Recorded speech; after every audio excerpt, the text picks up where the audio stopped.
আমার ভক্ত যে আমাকে কত ভালোবাসে, আমি দূর থেকে সেই ভালোবাসা পূর্ণ মর্যাদা দিতে পারছি না।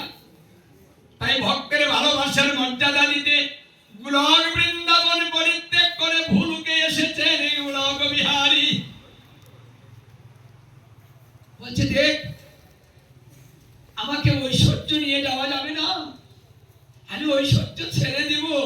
আমার ভক্ত যে কাঙাল, আমার ভক্তের যে কিছু নেই, এই কাঙাল ভক্তের কাছে আমি ঐশ্বর্য নিয়ে যাব না, আমি তাদের সমান হব, আমি নিজেও কাঙাল হয়ে যাব, কাঙালে কাঙালে ভালোবাসা করব।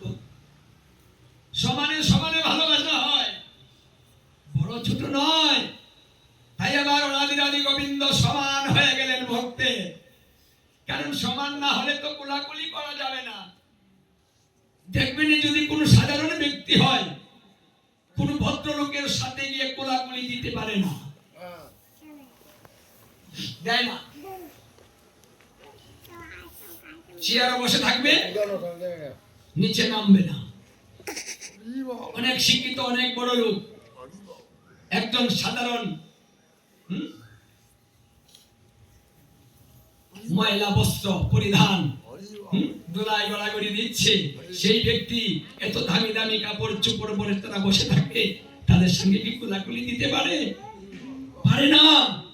আমার গোবিন্দ বলছে পারবে না, আমার ভক্তের কিচ্ছু নেই, আমিও কাঙাল হয়ে যাব।